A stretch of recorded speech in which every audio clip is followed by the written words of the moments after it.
Vamos continuar aqui. Vou chamar aqui o pastor Lucas. Olha, tem que você no pulo. Paz, tudo bom? Peguei você no Tudo pulo. bom? Oi? Peguei você no pulo. Tá bem? Tá a imagem? Tá boa? Tá, né? Acho que tá boa. Não, é que teve um problema aqui no disjuntor, aí eu tive que fazer um reparo aí. Aí deu. Aí eu atrasei, era para já ter entrado, né? A sua internet está um pouquinho assim devagar, mas vai dar para você fazer a sua palavra. Pedir uma oração sobre o Senhor? Amém. Qualquer coisa eu troco de celular aqui. Pai, muito obrigado por trazer aqui para nós agora o pastor Lucas, Pai, que os seus propósitos sejam feitos através dele, que ele venha falar as suas palavras e venha a transmitir, Pai, as suas instruções, o teu amor sobre todos nós. Cada um de nós passando momentos muito difíceis. Né, Pai? Muito obrigado. Pedimos a tua bênção agora sobre o pastor Lucas, que ele venha a passar as suas mensagens para nós através do seu Espírito, Pai. Abençoa ele agora nesse momento, em nome de Jesus. Amém, amém, amém. Amém. Ok, então 15 minutos aí. Depois nós temos aí o pastor e a pastora, acredito. Opa, eles saíram. Vocês vão aparecer aqui, você vai ficar falando. É, tá bom, Tá bom. apareça. Tá bom, amém. Paz do Senhor Jesus, irmãos. Deus abençoe a todos. Vamos meditar hoje, né? Nós temos aquela passagem que eu já trouxe uma vez aqui, Juízes capítulo 20, é uma passagem bem longa que estava acontecendo um caso de idolatria em Israel, né? E as pessoas naquela época pegavam os levitas e faziam dos levitas um sacerdote para consultar os ídolos deles, né? Ou para consultar a Deus, né? Eles pagavam para os levitas consultar a Deus naquela época dos juízos. Eles ainda não tinham os reis, né? Então tiveram vários juízos aqui. E nesse episódio a gente percebe, né, que houve uma contenda entre o próprio povo, né, de Deus, a tribo de Israel contra a tribo de Benjamim. E a tribo de Benjamim foi quase toda terminada, dizimada. E os que restaram, né, precisavam ter mulheres para casar. E eles não tinham, porque eram os jovens, né, os mais jovens, né, porque todo mundo subiu para a guerra. E aí eles foram lá e sequestraram umas moças, né, que era as mulheres, deixa eu ver aqui o nome, elas saíam para dançar na época da colheita, então eles sequestraram aquelas mulheres para repor a tribo, né? Então, o que que a gente pode aprender com essa passagem? Ela é muito complicada, né?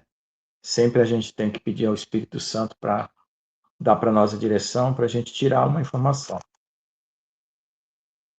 Uma coisa que é notória aqui, que o espírito da idolatria, ele está associado sempre à prostituição da carne e do espírito. Quando você coloca alguma coisa no seu coração que não é o próprio Deus, você cai na idolatria. Então, o centro do seu coração, a majestade de Deus é que tem que reinar sobre o seu coração. Então, a gente tem que fazer uma renúncia de si mesmo todos os dias para dar lugar ao Espírito Santo e clamar para Deus sondar o nosso coração para que não haja outra coisa maior do que Deus dentro de nós, ou uma outra coisa que nós valorizemos mais do que Deus. Porque senão nós podemos ser enganados, né? O espírito de idolatria, ele imita muita coisa que se parece com as coisas de Deus e não é. E Deus, ele precisa dar o discernimento para a pessoa. E quando a pessoa é prisioneira do espírito de idolatria ou da prostituição, é muito difícil remover. Deus precisa trabalhar com muita força.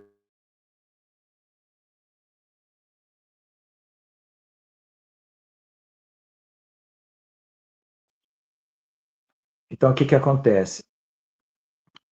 Paulo fala que a gente deve fugir da prostituição e da idolatria. Então, se você tem alguma coisa que você idolatra, você deve fugir.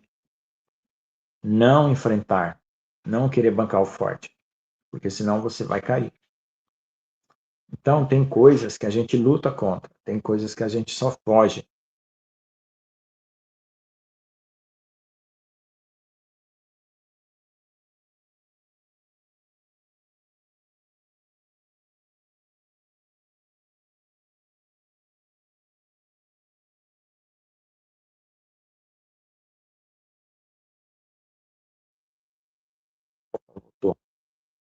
Qualquer coisa aqui eu tenho outro celular para entrar.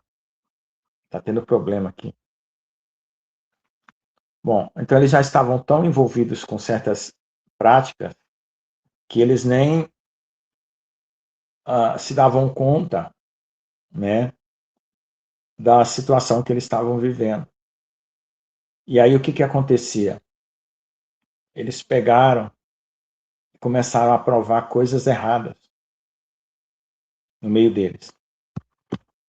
Entendeu? Peraí.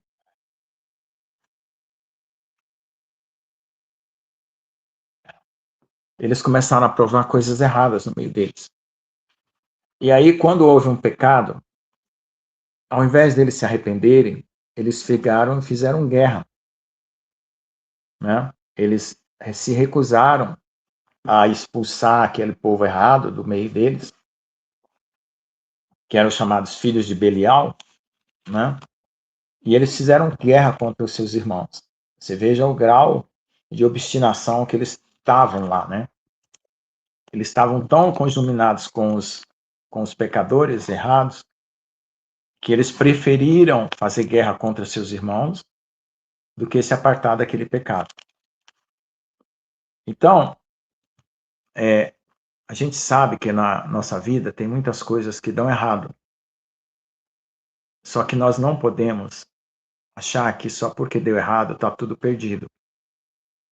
Nós precisamos confiar no Senhor que tudo vai cooperar para o bem daqueles que amam a Deus. Mas para que a sua história ela seja corrigida, você precisa estar na presença de Deus e nas mãos de Deus totalmente. Então, você precisa abandonar toda idolatria, toda prostituição. Senão, a sua história, por todos os erros que aconteceu, não é corrigida. Porque quem corrige a nossa história é só o Senhor, não existe outro. A gente não corrige os erros do passado, a gente não muda o nosso próprio coração, a gente está numa correnteza da vida. E essa correnteza da vida leva nós para lugares que às vezes a gente não gostaria de ir. E acontece acidentes nessa correnteza que a gente não gostaria de ter acontecido. Mas tudo Deus tem um propósito quando nós nos voltamos para Ele, para nele, e render a Ele toda a nossa vida, toda a nossa história. Então, uma oração boa para você fazer, para eu fazer, que eu já fiz, mas sempre bom lembrar, é: Senhor, eu entrego a Ti toda a minha história, desde o dia que o Senhor pensou a primeira vez em mim, lá na eternidade. O meu passado, o meu presente e o meu futuro. Que tudo seja rendido nas Tuas mãos, que eu não seja mais de mim mesmo, mas totalmente Teu, eternamente Teu, profundamente Teu, somente Teu, irreversivelmente Teu, né? Quer dizer, nem que eu queira voltar para trás, eu não consigo mais. Por quê? Porque nós reconhecemos que o Senhor é Deus. Yeshua HaMashiach, Jeová, o Pai de Jesus, é Deus. O Criador de todas as coisas. É a luz infinita, a bondade suprema, o amor infinito, que se manifestou na cruz do Calvário, por meio do sacrifício de Jesus. E por meio daquele sacrifício, que é totalmente suficiente para todos nós, purificarmos todos os nossos pecados, injustiças, maldades, perversões, iniquidades. E aí, você tem essa sua consciência purificada pelo sangue de Jesus. Você não consegue, com boas obras, purificar a sua consciência. Você pode fazer, pode dar seus bens para os pobres, pode morrer queimado, pode fazer qualquer coisa extraordinária. Mas você não vai purificar a sua consciência e o seu coração. Porque quem purifica é Deus, pelo seu sangue. E Ele é que sabe como mover as circunstâncias para que aquilo que você está passando purifique o seu coração, verdadeiramente. Qual é a sua parte nisso? Aceitar o propósito de Deus, não murmurar e se render a Ele todos os dias, confessando seus pecados, né? Lembrando de alguma coisa errada que você falou, que você fez, que você disse, e confiando nele, em rendição. Esse estado de rendição ele tem que ser constante, porque só assim nós podemos superar toda a dificuldade que aparece no dia, nas horas, né, nas circunstâncias surpresas, né? Essas são as mais difíceis, aquelas coisas que acontecem de surpresa que a gente não espera. Então a gente tem que sempre prostrar o joelho no chão, suplicar a misericórdia do Senhor e não confiar no nosso entendimento. O nosso raciocínio humano, ele acaba removendo de nós a confiança, porque ele calcula errado. Ele calcula segundo os parâmetros da carne e não segundo os parâmetros da fé e do Espírito de Deus. E aí, quando você racionaliza a situação, você deixa de crer, você deixa de confiar, você deixa de se render. Por quê? Porque você olha para o natural. Você olha só para as dificuldades. Você olha só para o perigo e não vê a mão de Deus com você. E aí você teme o inimigo. Mas quando você se rende e confia no Senhor, o Senhor faz brotar em você uma força poderosa que olha para Ele, contempla a sua face em espírito e confia nele. E não olha para as circunstâncias e supera coisas impossíveis nas suas circunstâncias. Eu já tive situações na minha vida que, se alguém contasse para mim antes de acontecer que eu ia passar por aquilo e que eu ia vencer, eu não acreditaria. E, graças a Deus, venci coisas impossíveis. E vamos vencer. E vou vencer também. E você vai vencer. Basta você confiar. Não existe nada que impeça a nossa vitória. A única coisa que impede a nossa vitória é você mesmo, se você recuar, retroceder ou se desviar por sua própria vontade, né? Então, nós devemos confiar no Senhor e não em nós mesmos. Não confiar na nossa inteligência, na nossa sabedoria, né? Nossos anos de estudo, ou de faculdade, ou de qualquer outro estudo, ou até mesmo de teologia.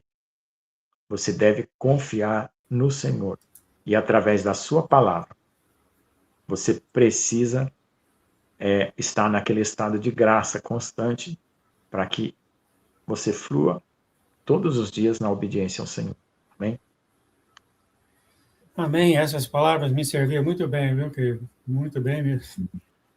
Passando por Amém. isso aí, passando por isso, muito, muito complicado, sabe? Muito, muito complicado a situação Nós, que estamos vivendo.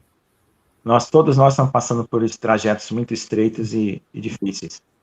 Ah, Mas só o é? Senhor. Eu pensei que o senhor era perfeito? Eu? Não. Bom, Ah, a sua imagem ficou melhor, você está no celular agora? É isso? o novo celular que eu comprei, Ah, esse, qual que é? Qual a esse marca dele? é o Motorola. Esse aqui é o Ah, Samsung. Motorola. Esse era o velho. Ele, Melhorou assim, tipo, nossa, 80%, se não 90%, assim, fez aquela virada gostosa mesmo, né? então eu vou continuar com ele. Que bom que você gostou. É que É, eu ficava lógico. com medo dele ter mais problemas para transmitir, mas eu acho que é o melhor.